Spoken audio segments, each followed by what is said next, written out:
हाय दोस्तों, नमस्कार। स्वागत करता हूं मेरे YouTube चैनल पे ऑब्स्टेटिक एंड गायनेकोलॉजी की उसी सीरीज़ में मैं आज एक लेक्चर लेके आया हूं जिसका नाम है मेंस्ट्रुअल साइकिल। दोस्तों, मेंस्ट्रुअल साइकिल को समझने से पहले आपको पहले समझना होगा sexual characteristics and HPO axis, then we are discussing the menstrual cycle. तो बिना टाइम को वेस्ट करते हुए आओ चर्चा करते हैं what is the sexual characteristics. देखो, सेक्सुअल कैरेक्टरिस्टिक्स मेनली होते हैं दो टाइप के। कितने होते हैं? दो टाइप के। पहला होता है प्राइमरी,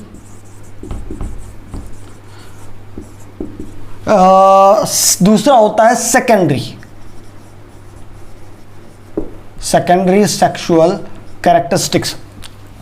प्राइमरी सेक्सुअल कैरेक्टरिस्टिक्स किनको बोलते हैं? वो कैरेक्टरिस्टिक्स जो कब प्रेजेंट होते हैं? एट बर्थ ही प्रेजेंट होते हैं, उसको हम क्या बोलते हैं? Primary sexual characteristics. जैसे जेनेटाइलिया। जेनेटाइलिया क्लियर है? ओके। सेकेंडरी सेक्सुअल कैरेक्टरिस्टिक्स किसको बोलते हैं? जो बाद में डेवलप होते हैं। जो कब डेवलप होते हैं? Develop later on. That is secondary sexual characteristics, जिसको हम क्या बोलते हैं? Developed later. क्लियर है? नाउ सेकेंडरी सेक्सुअल कैरेक्टरिस्टिक्स की एक और टर्मिनोलॉजी है जिसको हम बोलते हैं प्यूबर्टी। जिसको हम क्या बोलते हैं? प्यूबर्टी। तो हमें मेनली थोड़ा सा डिस्कस करना होगा अबाउट द प्यूबर्टी। ठीक है, आओ चर्चा करते हैं what is the puberty. Puberty is a link, ये एक तरीके का लिंक है between childhood to the adulthood. Childhood to the adulthood. जब फीमेल बेबी चाइल्डहुड से कहां पे आए? अपने अडल्टहुड में आए, तो उसको हम क्या बोलते हैं? प्यूबर्टी। क्लियर है? नाउ आप इसको ऐसे समझिए कि जब आपके सेकेंडरी सेक्सुअल कैरेक्टरिस्टिक्स का डेवलपमेंट होता है तो उसको भी हम क्या बोलते हैं? प्यूबर्टी। क्लियर है?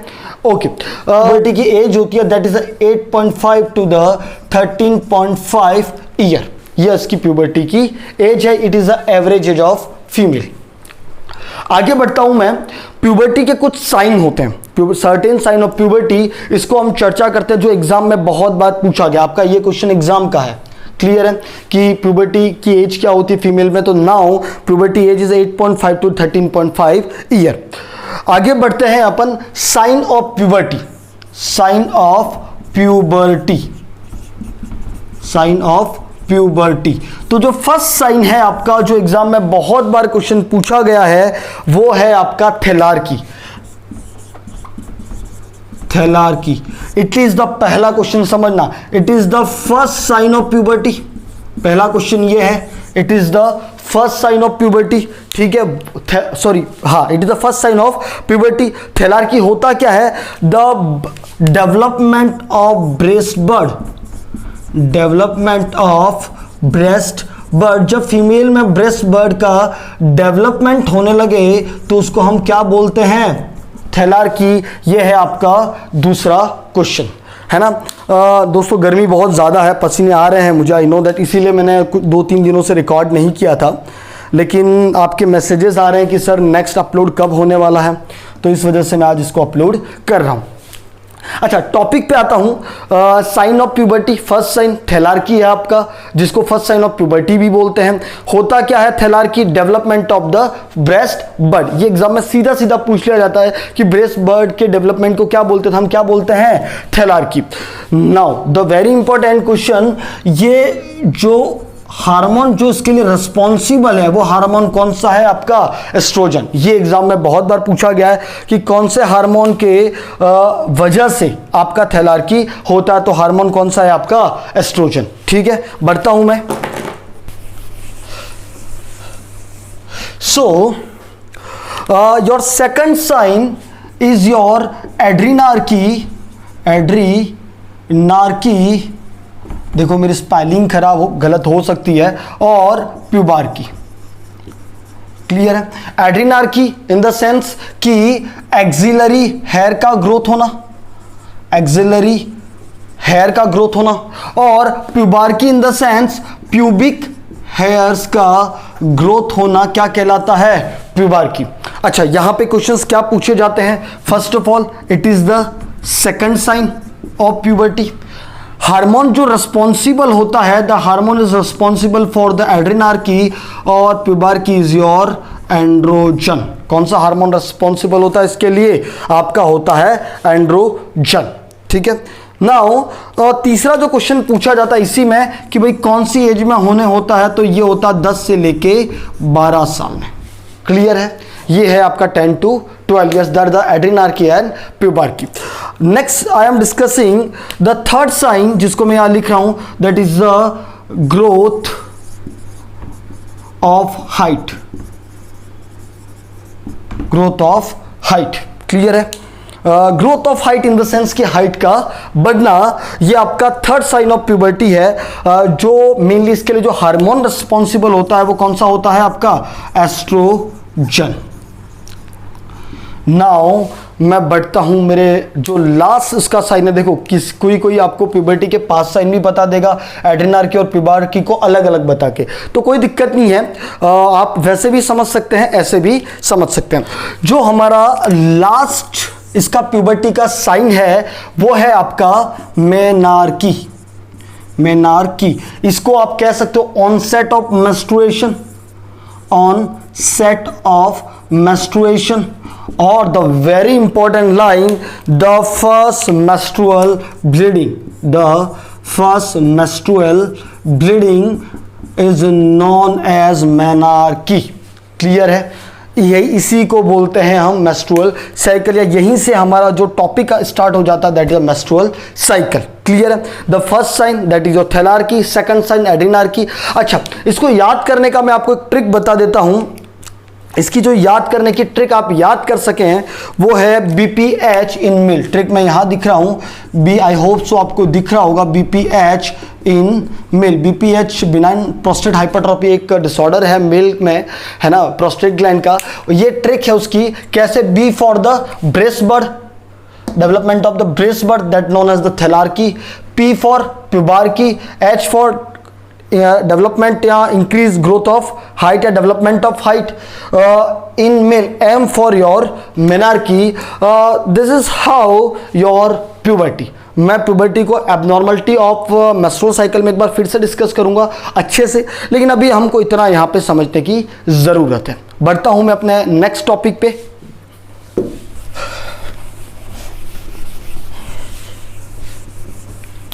Okay, now we are discussing the HPO axis। HPO axis क्या होता है उसके बारे में डिस्कस करेंगे। ठीक है? ओके, इसको रब करते हैं। दोस्तों, अगर अभी तक आप मेरी वीडियो को शेयर नहीं कर रहे हैं तो प्लीज़ शेयर करिएगा। ओके, और सब्सक्राइब तो करना ही है आपको। HPO axis, HPO axis in the sense यहाँ पे H फॉर होता है hypothalamus. H for is your hypothalamus. ठीक है? ओके, हाइपोथैलेमस से द वेरी इंपॉर्टेंट एक हार्मोन रिलीज होता है, that is your GnRH। GnRH की full form is the gonadotropin releasing hormone. ठीक है? गोनेडोट्रोपिन रिलीजिंग हार्मोन आपका काम करता है एंटीरियर पिट्यूटरी पे। वैसे एंटीरियर पिट्यूटरी आपके 6 तरीके के हार्मोन रिलीज करती है, लेकिन स्पेशली यहाँ पे in the presence of gonadotropin releasing hormone आपके 2 तरीके के हार्मोन रिलीज कराती है, जहाँ पे अपन को यहाँ पे काम है, एक तो FSH और दूसरा है LH। देखो, मैं अभी मेंस्ट्रुअल साइकिल्स को समझने के लिए ताना बाना बुन रहा हूँ कि अपन को क्या क्या चीज़ें पहले समझ में आनी चाहिए। Now FSH is your follicular stimulating hormone। follicular stimulating hormone। ठीक है? और LH is your luteinizing hormone। luteinizing hormone। ठीक है? नाउ फॉलिकुलर स्टिमुलेटिंग हार्मोन, जैसे नाम से ही आप समझ पा रहे हैं ये किस पे काम करेगा? फॉलिकल्स की। और फॉलिकल्स आपकी है कहाँ पे? ओवेरी में। वैसे दोनों हार्मोन आपके ओवेरी में ही काम करते हैं। ओके, तो एक बार अपन इसको ऐसे कर सकते हैं, दोनों हार्मोन काम करते हैं ओवेरी पे। अब ये जो फॉलिकुलर स्टिमुलेटिंग हार्मोन है वो ओवेरी पे जाके जो फॉलिकल्स है उनको क्या करता है, स्टिमुलेट करता है। और स्टिमुलेट करवाने का इन द सेंस क्या है, growth, development and maturation of follicle. FSH क्या करता है, डेवलपमेंट करवाता है फॉलिकल का और मैचुरेशन करवाता है किसका, फॉलिकल का। तो ये आपका एफएसएच का काम है। द वेरी इंपॉर्टेंट भाई, ये जो एफएसएच है उसके रिसेप्टर होते हैं ग्रेनुलोसा सेल पे, ग्रेनुलोसा सेल पे इसके रिसेप्टर। पहला क्वेश्चन आपका यहां पे है ना कि भाई एफएसएच के रिसेप्टर कहां पे होते हैं, ग्रेनुलोसा सेल पे। ठीक है, ये अगर आपको नहीं दिख रहा होगा तो मेरी आवाज तो सुन पा रहे हैं आप, यहां पे मैंने लिखा है, ठीक है, फिर भी मैं रब कर लेता हूं, मैं इसको यहां लिख रहा हूं। ग्रेनुलोसा सेल पे इसके रिसेप्टर होते हैं, सेल पे इसके रिसेप्टर होते हैं। और ग्रेनुलोसा सेल क्या करती है, देखो पहला क्वेश्चन भाई एफएसएच के रिसेप्टर कहां पे होते हैं, तो कहां पे होते हैं आपके ग्रेनुलोसा सेल पे। और ग्रेनुलोसा सेल का काम क्या है, that is the production of estrogen. Estrogen के प्रोडक्शन का काम कौन करता है, आपका ग्रेनुलोसा सेल। यार बहुत ज्यादा गर्मी है दोस्तों, आई होप सो मैं आपको समझा पा रहा हूँगा।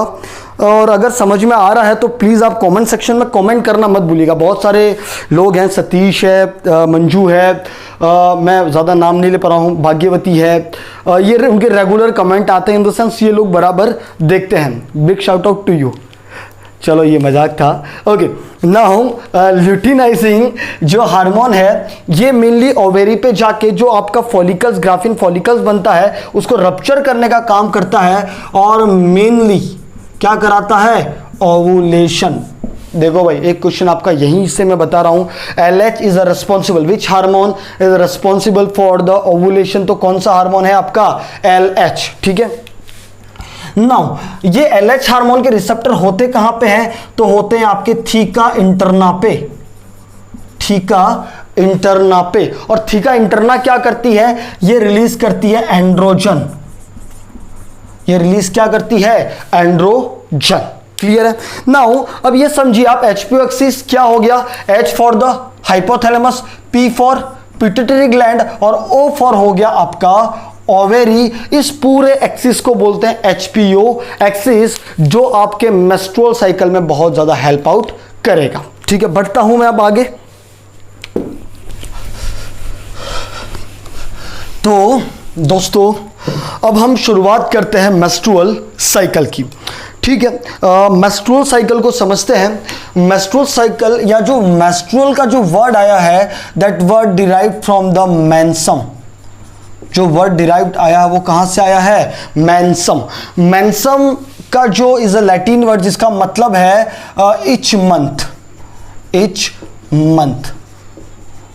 अब समझिएगा आप कि मेंस्ट्रुअल साइकिल का भी मतलब क्या होता है, इच मंथ आपके ओवेरी एंड यूट्रस में होने वाले चेंजेस को हम क्या बोलते हैं, मेंस्ट्रुअल साइकिल। मेरी फर्स्ट डेफिनेशन आप समझिए कि हर महीने या साइक्लिक इन द सेंस कि भाई हर महीने, हर साइकिल बाय साइकिल ओवेरी और यूट्रस में होने वाले चेंजेस को हम क्या बोलते हैं, मेंस्ट्रुअल साइकिल।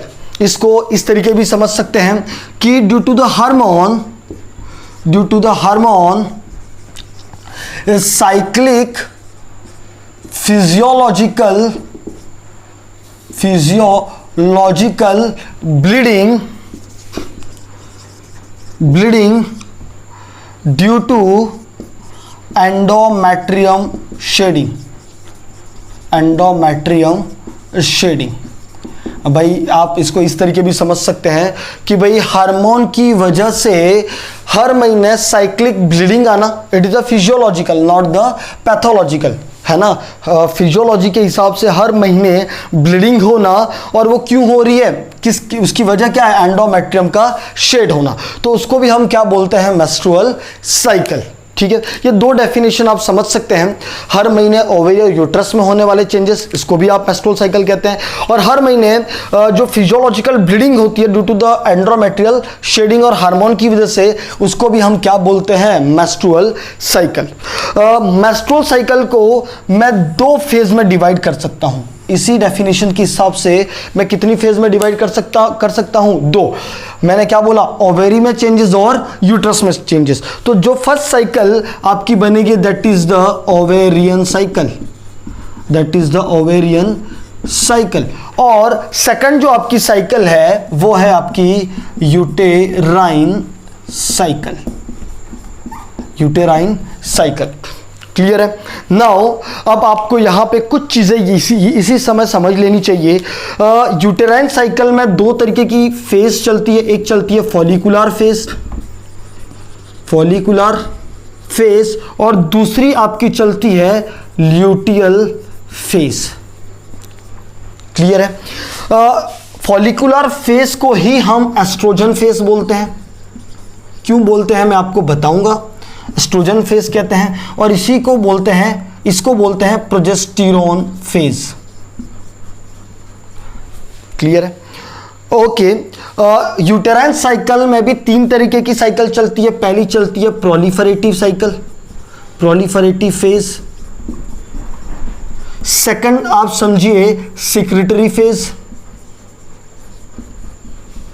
और तीसरी है मेस्ट्रुअल फेज या ब्लीडिंग फेज। अच्छा, अब आप ये समझिए, देखो ओवेरियन साइकिल है, यूटेराइन साइकिल है, ठीक है। ओवेरियन साइकिल में कितनी फेज है, दो, फॉलिकुलर फेज और ल्यूटियल फेज। और इधर कितनी फेज है, तीन, proliferative phase, secretary phase, menstrual phase या ब्लीडिंग फेज। ठीक है। जिस समय ओवेरी में फॉलिकुलर फेज चल रही होती है, बहुत इंपॉर्टेंट लाइन बोल रहा हूं, यहां से आपके कंसेप्ट थोड़े बहुत क्लियर होने चाहिए। एक आपको चीज यहां पे घाट बांधनी है कि जिस समय फॉलिकुलर फेज ओवेरी में चल रही है, उसी समय यूट्रस में कौन सी फेज चल रही होगी, प्रोलिफरेटिव फेज। क्लियर है, वहां पे प्रोलिफरेशन एंडोमेट्रियम का होना स्टार्ट हो गया होगा। और जिस समय ल्यूटियल फेज चल रही होगी, तब आपके यूट्रस में कौन सी फेज चल रही होगी, सिक्रेटरी फेज। ठीक है, ये मेन कंसेप्ट है इस मेस्ट्रुअल साइकिल का। ठीक है, तो बढ़ता हूं आगे। अच्छा दोस्तों, जो नॉर्मल मेस्ट्रुअल साइकिल होती है उसको बोलते हैं यूमेनोरिया। मैं लिख लेता हूं, एक मिनट रुको। जो नॉर्मल मेस्ट्रुअल साइकिल होती है, the normal menstrual cycle, it's called the eumenorrhea, eumenorrhea. ठीक है। अच्छा, तो अब मैं अपनी जो क्लास जो मेस्ट्रुअल साइकिल है मैं उसको स्टार्ट करता हूं। पहले हम पढ़ते हैं ovarian cycle. Ovarian cycle, ovarian cycle में मैं जैसा मैंने बताया कितनी फेज होती है, दो, फॉलिकुलर फेज और ल्यूटियल फेज। पहला क्वेश्चन जो ओवेरियन साइकिल से आता है वो आता है, ovarian cycle start from the hormone FSH।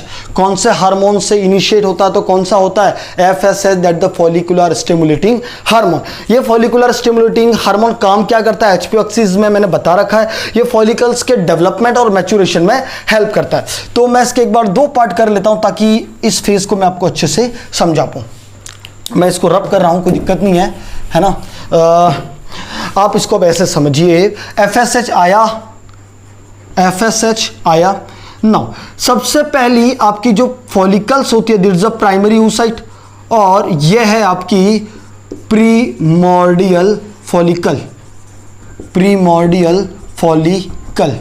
ये आपका अंदर जो है वो क्या है, प्राइमरी oocyte है। ये अभी जब मैं ओवुलेशन में पढ़ाऊंगा तो ये अभी इसको हम प्राइमरी oocyte बोलते हैं, अंदर वाले को, जो कि अभी मिटोसिस के डिप्लॉयटीन फेज में अरेस्ट है, डिप्लॉयटीन फेज में अरेस्ट है, ये अभी आप मत समझिए, जब ओवुलेशन में पढ़ाऊंगा तब आपको समझ में आएगा, ठीक है।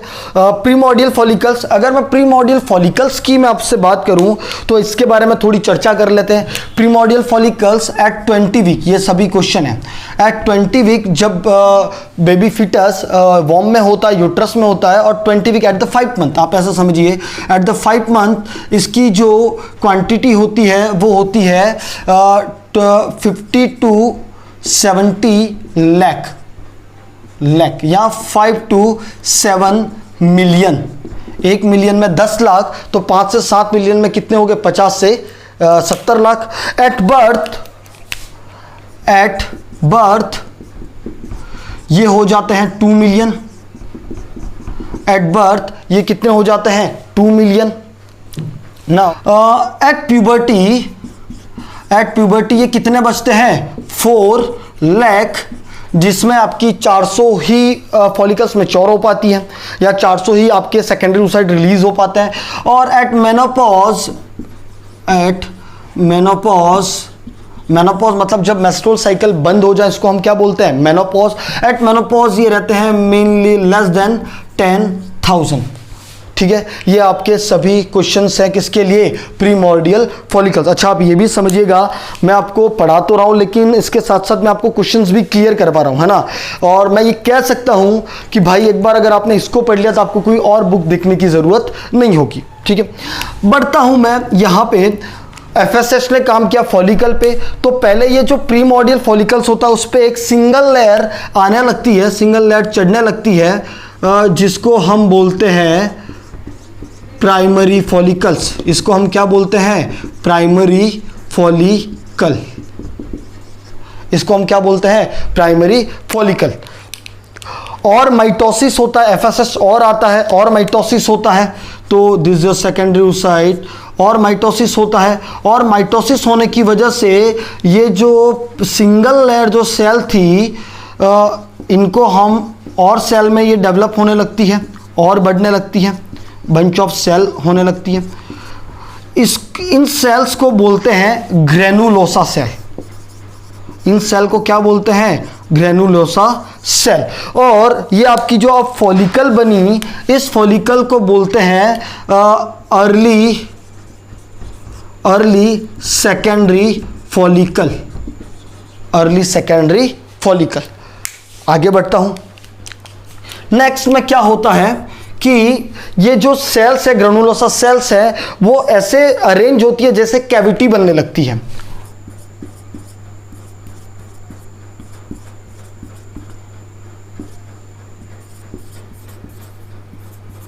इसमें थोड़ा सा टाइम वेस्ट कम करेंगे अपन, ठीक है। ये सब सेल आप ऐसे समझिए। तो ये जो कैविटी बनी, ये कैविटी बनने लग गई, ये आपका सेकेंडरी oocyte अंदर, सॉरी प्राइमरी oocyte है। और ये जो कैविटी बनने लग गई, इसको हम बोलते हैं एंट्रम। इसी वजह से इसको हम क्या बोलते हैं? Antrum follicle. Antrum follicle. और इसी को इसमें फ्लूइड फिल्ड रहता है, तो इसी को हम बोलते हैं लीकर फॉलिकल, और इसी को बोलते हैं सेकेंडरी फॉलिकल, ठीक है। अब सेकेंडरी फॉलिकल्स टर्शरी में कन्वर्ट होती है, और सेल्स डिवाइड होती है, टर्शरी में कन्वर्ट होती है। मैं यहाँ पे लिख देता हूँ, secondary follicles convert into the tertiary follicle. Tertiary follicle. और टर्शरी फॉलिकल्स आपकी कन्वर्ट होती है मैच्योर ग्राफियन फॉलिकल पे। अब मैच्योर ग्राफियन फॉलिकल्स का डायग्राम बनाना है मुझे। टर्शरी फॉलिकल के बाद हमारी बनती है mature Graafian follicles. Mature Graafian follicles बना लेता हूँ।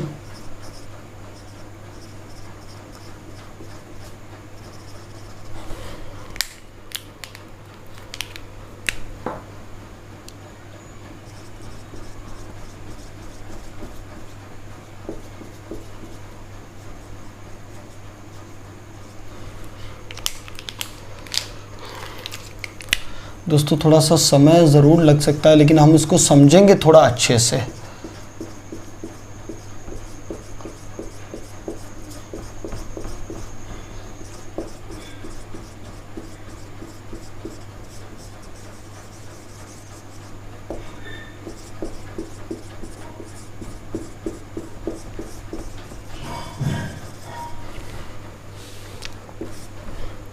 Like that. और यहाँ पे भी कुछ बनाते हैं।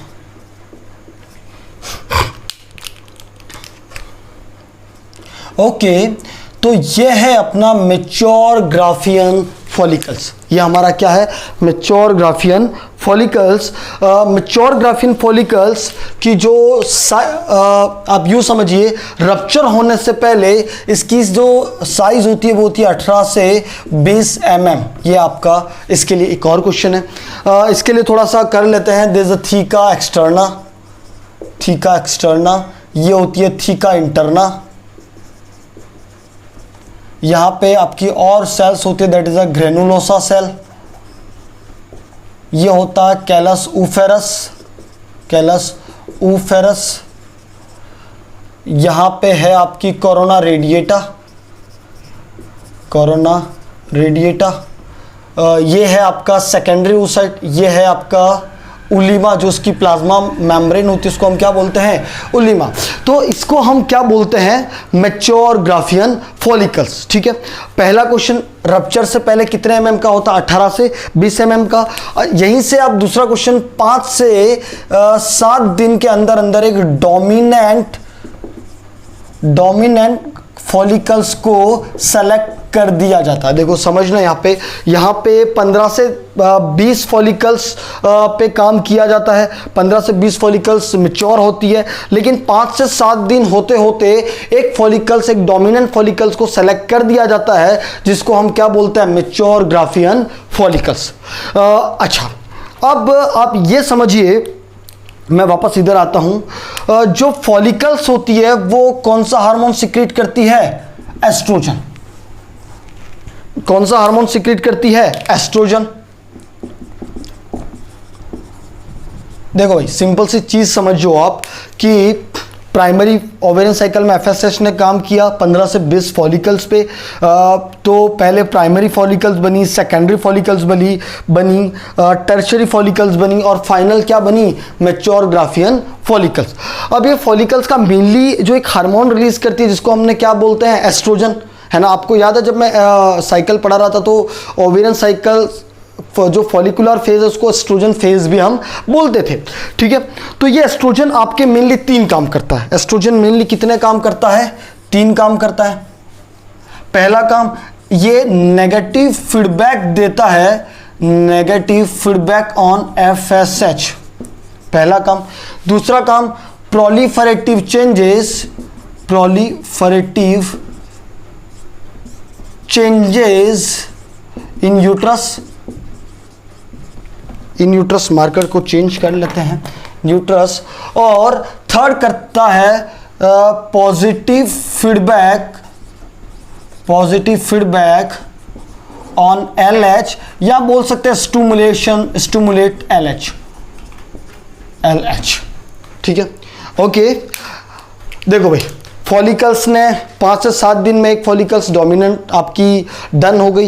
ये फॉलिकल्स का काम क्या होता है? मेनली एस्ट्रोजन, थोड़ी मात्रा में प्रोजेस्टेरॉन भी रिलीज करते हैं, लेकिन मेनली क्या रिलीज करते हैं? एस्ट्रोजन। एस्ट्रोजन का सबसे पहला, एस्ट्रोजन आपके 3 काम कर रहा है यहाँ पे। पहला, नेगेटिव फीडबैक ऑन एफएसएच। भाई समझना, जो एफएसएच आपका आ रहा है उस पर नेगेटिव फीडबैक दे रहा है कि भाई आप एफएसएच रिलीज नहीं करना, ताकि फर्दर आपकी फॉलिकल्स स्टिमुलेट ना हो। पहला सबसे इंपॉर्टेंट काम। दूसरा इंपॉर्टेंट काम क्या कर रहा है? Proliferative changes in uterus, in the sense कि ये जाता है यूट्रस में और यूट्रस को प्रोलिफरेट करता है, जो हम यूटेराइन साइकिल में पढ़ेंगे इन प्रोलिफरेटिव फेज में अभी। लेकिन थोड़ा सा समझ लीजिए, ये यूट्रस में जाता है, यूट्रस में क्या करता है? प्रोलिफरेशन, एंडोमेट्रियम की थिकनेस को बढ़ाने में हेल्प करता है आपका एस्ट्रोजन। और अभी जो आपको समझना है, the very very important, that is the positive feedback on LH. जैसे एस्ट्रोजन आता रहता है तो धीरे धीरे ये एंटीरियर पिट्यूटरी से एलएच को भी रिलीज कराना स्टार्ट कर देता है। That are very very important things.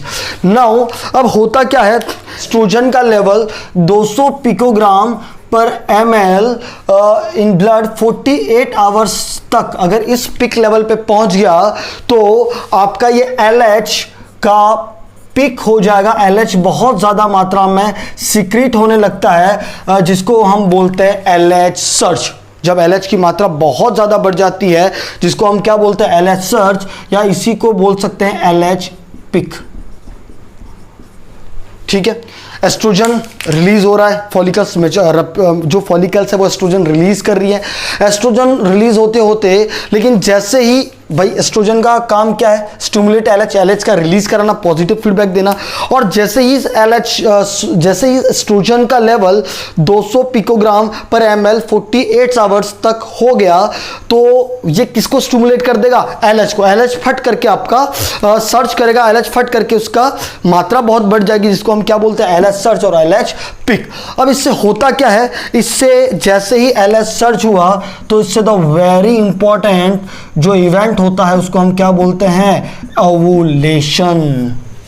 Point to be noted. अब आपके आ रहे हैं questions. First of all, ovulation के लिए कौन सा हार्मोन जिम्मेदार है? The responsible hormone for ovulation is LH. Clear है ना। अब आप इसको ऐसे समझिए, ये एलएच हार्मोन यहां पे आया, इस मार्कर में ये एलएच हार्मोन यहां पे आया, मैच्योर जो ग्राफियन फॉलिकल है उस पे पिन किया और इस मैच्योर ग्राफियन फॉलिकल्स को रप्चर कर दिया। तो ये जो अंदर का जो प्राइमरी oocyte है, it's convert into the secondary oocyte।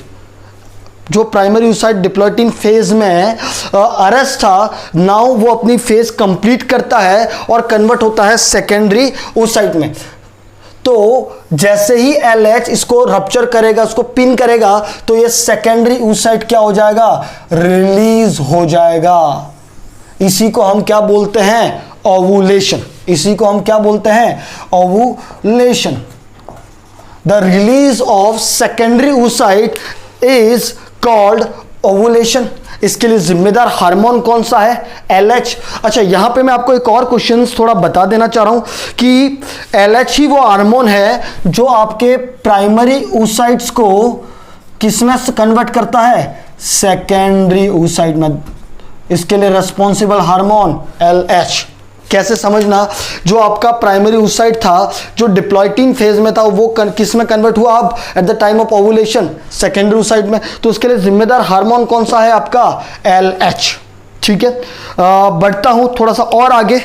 अभी LH की वजह से आपका क्या हो गया, ओवुलेशन। सेकेंडरी oocyte के रिलीज को हमने क्या बोला, ओवुलेशन। अच्छा, ओवुलेशन में एक और क्वेश्चन पूछा जाता है, ओवुलेशन कब होता है, डे 14 को। डे 14 को क्या होता है, ओवुलेशन।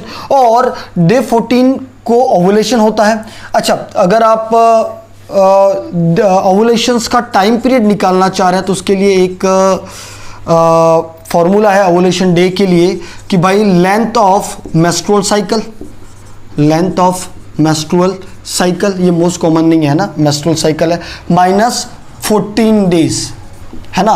तो आपका ओवुलेशन डे आ जाएगा। सपोज करो कि भाई किसी फीमेल की 28 डे की साइकिल है, तो माइनस 14 करो तो उसका ओवुलेशन डे कौन सा होगा, जो 14। अगर सपोज करो किसी की साइकिल 30 दिन चलती है तो उसका ओवुलेशन डे कब होगा, 16। ठीक है, तो दिस इज योर ओवुलेशन। मैं इसको रब कर रहा हूं दोस्तों। आपकी जो ये फॉलिकुलर फेज है वो कितने दिन की हो गई, 0 से लेके 14 डेज तक आपकी क्या चल गई, फॉलिकुलर फेज। अब आप समझिएगा फॉलिकुलर फेज को फॉलिकुलर फेज क्यों कहते हैं, क्योंकि इसमें मेनली फॉलिकल्स आपकी मैच्योर हो रही है और पूरी कहानी किस पे है, फॉलिकल्स पे। आओ चर्चा करें आपकी इसके बाद की कहानी। देखो भाई, अब यहां से आपका जो ये सेकेंडरी oocyte है वो तो रिलीज हो गया। अब इसके जो बाद का जो प्रोडक्ट बचा, इसको हम बोलते हैं कॉर्पस ल्यूटियम। इसको हम क्या बोलते हैं, corpus luteum, the very very important. ठीक है, 14वां दिन आपका ओवुलेशन हो चुका है। अब हम किस पे आ रहे हैं, जो उसके बाद जो बचा, भाई सेकेंडरी oocyte निकल गया, इसके बाद जो बचा उसको हमने क्या बोल दिया, कार्पस ल्यूटियम। और जैसे ही कार्पस ल्यूटियम बना तब आपकी फेज स्टार्ट हो जाती है, that is the luteal phase, है ना। जैसे ही कार्पस ल्यूटियम बना तो उस फेज को हम क्या बोलते हैं, ल्यूटियल फेज। इसके लिए जो सबसे इंपॉर्टेंट लाइन है, it is a constant phase. ये हमेशा कांस्टेंट रहती है, कितने दिन के लिए, 14 दिन के लिए। ध्यान रखना, तो वेरी वेरी इंपॉर्टेंट। ऐसी कौन सी फेज है जो कांस्टेंट रहती है, तो कौन सी है आपकी, ल्यूटियल फेज। कितने दिन के लिए कांस्टेंट रहती है, 14 डेज के लिए। क्लियर है, इसीलिए उसको ल्यूटियल फेज भी कहते हैं।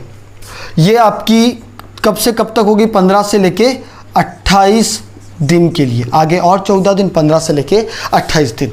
अच्छा, अब चर्चा करते हैं कार्पस ल्यूटियम। कार्पस ल्यूटियम में एक पिगमेंट होता है ल्यूटिन, एक पिगमेंट होता है ल्यूटिन, जिसकी वजह से इसका कलर कैसा होता है, येलो। ल्यूटिन एक पिगमेंट होता है इसकी वजह से इसका कलर कैसा होता है, येलो। तो कार्पस ल्यूटियम के लिए आप दूसरी बात बोल सकते हो, it is the yellow pigment, corpus luteum. ठीक है, कार्पस ल्यूटियम के लिए थोड़े से क्वेश्चंस मैं आपको बता देता हूं। कार्पस ल्यूटियम की मैक्सिमम साइज 22वें दिन रहेगी। मैक्सिमम साइज कौन से दिन पे रहेगी, 22वें दिन। कार्पस ल्यूटियम को इनिशियल मेंटेन कौन करता है, LH हार्मोन।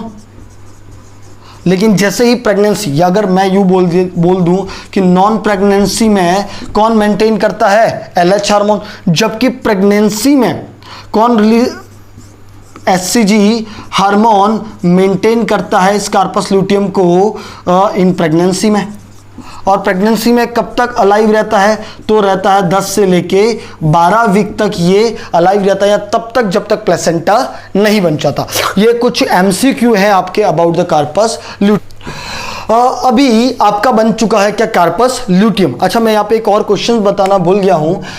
सम फीमेल्स को ओवुलेशन के टाइम पे कुछ पेन होने लगता है, ज़्यादा फीमेल को नहीं लेकिन कुछ फीमेल को पेन होने लगता है, जिसको बोलते हैं मिटल मर्स, स्पेलिंग गलत हो सकती है, मिटल मर्स पेन, आप गूगल कर दीजिएगा, या उसी को बोलते हैं ओवुलेशन पेन।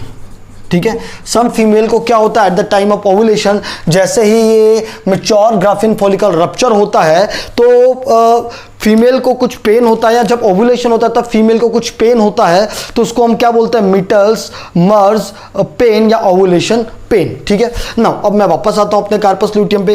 कार्पस ल्यूटियम आपके 4 हार्मोन रिलीज करता है। जो सबसे पहला करता है वो करता है प्रोजेस्टेरोन,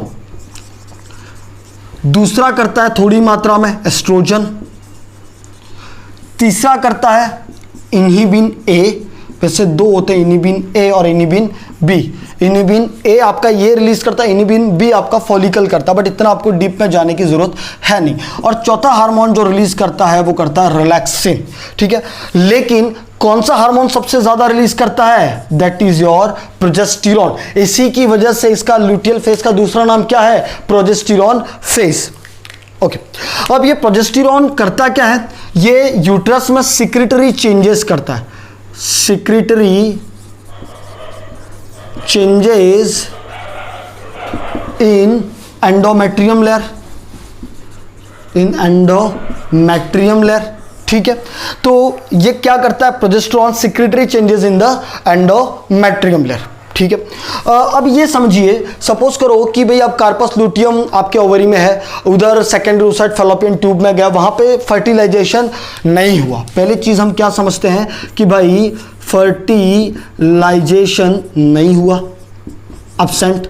और दूसरी चीज क्या हो सकती है कि फर्टिलाइजेशन हो गया, फर्टिलाइजेशन हो गया मतलब प्रेजेंट हो गया। ठीक है, तो अगर फर्टिलाइजेशन नहीं हुआ 22वें दिन तो ये मैक्सिमम अपनी साइज में रहता है। फर्टिलाइजेशन नहीं हुआ तो धीरे धीरे ये श्रिंक होने लगता है और एक वाइट बॉडी में कन्वर्ट होता है, जिसको हम बोलते हैं corpus albicans. Corpus albicans that is a white body. आपका जो व्हाइट बॉडी बनी उसको हमने क्या बोल दिया, कार्पस एल्बिकेंस। ठीक है, अब आप ये समझिए कि भाई फर्टिलाइजेशन नहीं हुआ, ये कार्पस ल्यूटियम आपका श्रिंक होने लगा, जिसको हमने क्या बोला, कार्पस एल्बिकेंस। अच्छा, प्रोजेस्टेरोन जो हार्मोन है that is a maintenance hormone. ये कैसा हार्मोन है, मेंटेनेंस हार्मोन। ये आपकी प्रेगनेंसी को मेंटेन करता है। क्वेश्चन है भाई, कौन सा हार्मोन प्रेगनेंसी को मेंटेन करता है, तो कौन सा करता है, प्रोजेस्टेरोन। ठीक है, तो जैसे ही कार्पस ल्यूटियम छोटा होगा इन कार्पस एल्बिकेंस में तो प्रोजेस्टेरोन का लेवल कम होगा, तो जो आपके एंडोमेट्रियम की जो मेंटेनेंस है वो क्या हो जाएगी, शेड ऑफ हो जाएगी, एंडोमेट्रियम शेड हो जाएगी, और क्या हो जाएगा, नेक्स्ट मेंस्ट्रुअल साइकिल आ जाएगी। ये तो साइक्लिक चेंजेस हो गया जैसा मैंने डेफिनेशन में बताया था। अच्छा, अभी ये समझिए कि अगर फर्टिलाइजेशन हो गया, अगर स्पर्म और सेकेंडरी oocyte का मिलन हो गया, ओवम बन गया आपका, तब क्या, तब it's convert into the corpus luteum verum. Corpus luteum verum. और कार्पस ल्यूटियम वेरम कब तक अलाइव रहेगा? टिल 10 to 12 वीक, सॉरी 20 बोल रहा हूँ, 10 to 12 वीक, 12 वीक तक ये अलाइव रहता है। फिर आपका प्लेसेंटा बनता है, प्लेसेंटा फिर टेक कवर कर देता है प्रोजेस्टेरोन के रिलीज में।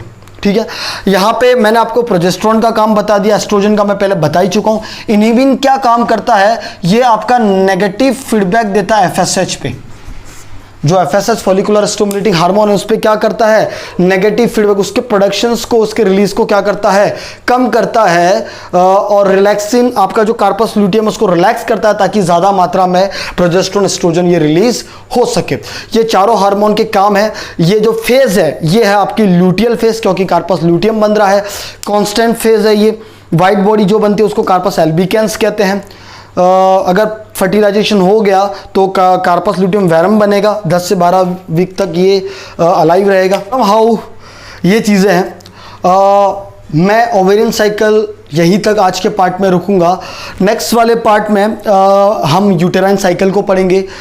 यूटेराइन साइकिल्स के बाद हार्मोनल कौन सा लेवल कब बढ़ रहा है, कौन से दिन को बढ़ रहा है, ये भी एग्जाम में क्वेश्चंस पूछे जाते हैं। और इसके बाद क्या हार्मोन के और क्या क्या इंपॉर्टेंस है वो देखेंगे।